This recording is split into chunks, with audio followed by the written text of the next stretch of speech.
Nerderotic.com. The reason I'm wearing my old ratty Batman shirt that I purchased in the 90s is because Birds of Prey, which I watched last night, is the spiritual sequel to Joel Schumacher's Batman and Robin, the first movie in history made for hairdressers. Was it good? No. Will I get in the spoilers? Yes, at the end, but there's not much to spoil. Did Mrs. Nerdrotic like it? Of course, she's a hairdresser. Did it prove that Hollywood's marketing departments are filled with imbeciles? Absolutely. But before I get started, if you like what I do here and you enjoy independent content, please consider subscribing to the channel and liking and sharing the videos. YouTube is constantly changing the game around here, and we rely on you now more than ever. I appreciate your continued support, and I welcome all the new subscribers. Now, is Birds of Prey better than the Joker, like the critics are insinuating on Rotten Tomatoes? Of course it isn't. But nowadays, critics base their opinions on films based on the messages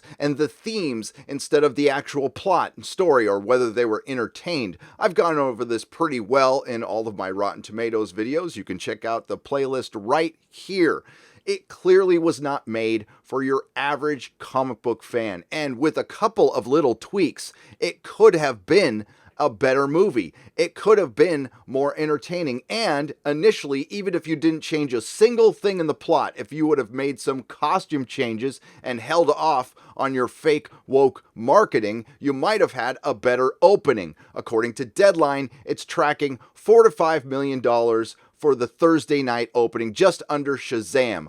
This is a picture of my theater 5 minutes before it started. Of course, I'm in the San Francisco Bay Area, not a small city, and this was the first showing. Usually, at the very least, these theaters are half full. This had a handful of people in it. I counted 9. While her performance was good, it was the writing that ultimately let her down. Her look was okay. The costumes weren't as bad as I thought they were going to be, but she still doesn't look like Harley Quinn from the comics. And the other characters' costumes were awful, and some of the better heroes from DC Comics were wasted in this film. And I'm not going to apologize for that, because I am a comic book fan and I'm a bit of a stickler for trying to look somewhat like your source material. And the worst part about it is, this would have worked in this film with its cheesy aesthetic. It was trying to do kind of a Tank Girl thing. There were some visual Easter eggs for the Batman animated series, which was brilliant, and I appreciate that. I wish they would have done a lot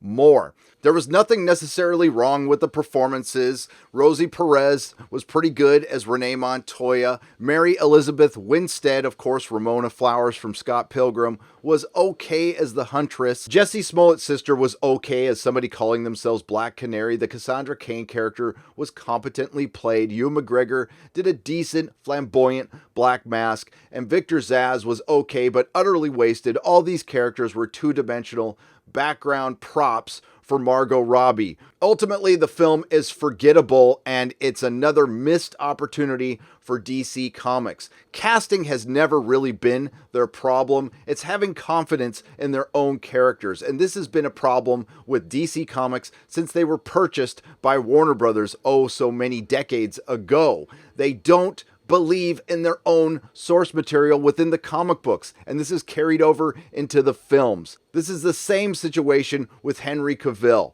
We have a great Superman who needs a better script. And listen, I can hear the Snyder Cut guys and gals out there. I agree with you. I think there was a lot of studio meddling. We might have gotten a better movie if they had let Zack Snyder do his thing, but they didn't. Those films didn't succeed, and the WBDC reset everything again.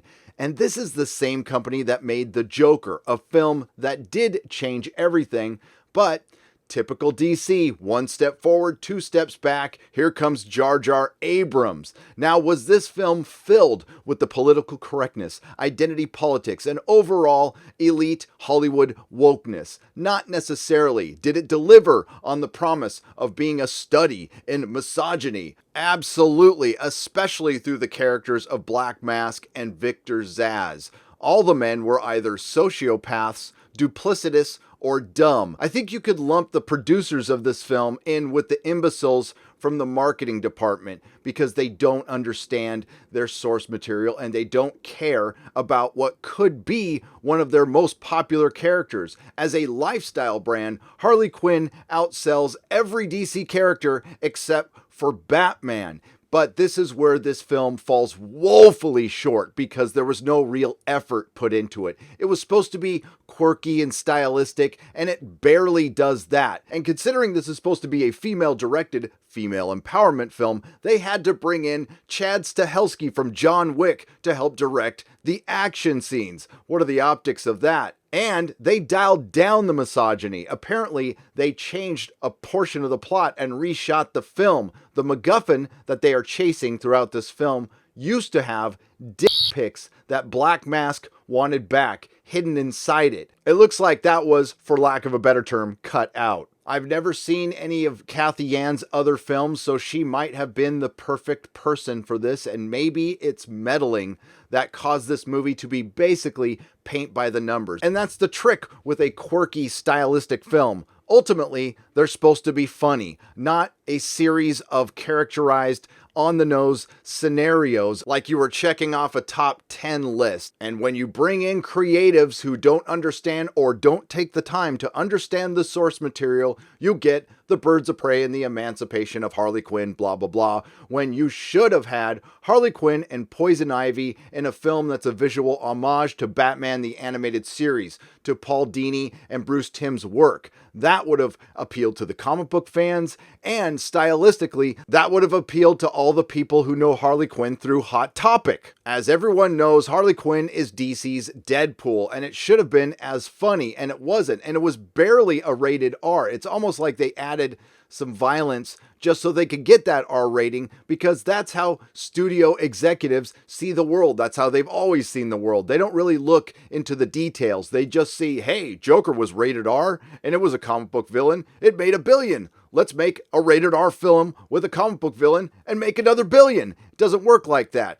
Unfortunately, again, you have to do your work. You have to take the time to understand why this character is funny, why this character appeals to so many people. Margot Robbie put that work in, and I'm sure members of the crew and the special effects team and the costuming all put their best work in as well. The biggest problem I have with these films these days is the people at the top, the ones making the ultimate decisions, the ones undercutting the directors. Too many damn producers, especially with films. That works in TV, I guess, to a point, but it doesn't really work in the movies. Again, I go back to The Joker, where Todd Phillips was the creative vision for that film. When you have to ask for help, when your director has to ask for help, that's a bad sign. So I will talk briefly about some minor spoilers, and I'm not going to get into the plot of the film, which is essentially Joker breaks up with Harley Quinn. She wants to eat a breakfast sandwich. Then she chases around a diamond MacGuffin that Cassandra Cain swallows. Inside the diamond is the code to the Bertinelli family fortune. It was supposed to be dick pics of Black Mask. We get a series of men behaving badly while they're waiting for Cassandra Cain to poop. We get an origin for Huntress, which is semi-important to the film, but we don't get very much Huntress. We have a person played by Jesse Smollett's sister saying she's Black Canary, who doesn't use her powers until the very end of the film, although, again, she did a competent job. Rosie Perez was pretty good as Renee Montoya, who had to work under a detective who outranked her because he was a man, and she should have been police captain, but that job was stolen by a man. Cassandra Cain is a foster child with horrible parents, and she's a pickpocket. Black Mask is a flamboyant club owner who only puts on his mask at the end and then ends up dying at the hands of Cassandra Cain. And Victor Zsasz, a character in the comic who scars himself every time he kills a person, but this was changed in the movie. He only puts scars on himself when he kills women, setting little birdies free. And the best action scene is in the police evidence locker when Harley Quinn lands on a pallet of cocaine. That was pretty funny, but the one they showed everyone ended up being the climax of the film, and that one was kind of awful. And like I said, everything is on the nose. Of course, the one song Black Canary sings is It's a Man's World, and they used heart during an action scene when the music choice would have been much better with a band like F-. If you don't know who that is, look them up. Michael Smith from Tulsa World describes this film best. Some people might like this description, some people might not. You go for bad men being beaten senseless with a bit of style and a lot of glitter. I might have been entertained by that if it was well written and it was funny, which it wasn't. I know there are a lot of comparisons to Suicide Squad, and I see them as the same thing, a bad movie with a good Margot Robbie performance. The only difference is the marketing.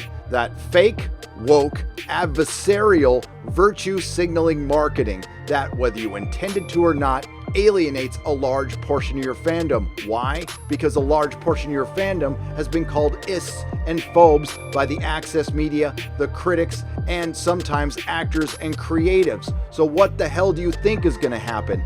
Was this film as bad as everyone thought it was going to be? No, but nobody's going to bother to go to find out. If you like what you heard, please like, share, and subscribe. If you didn't like what you heard, I thank you for listening this long. I'll see you in the next video. Nerderotic.com. Please subscribe.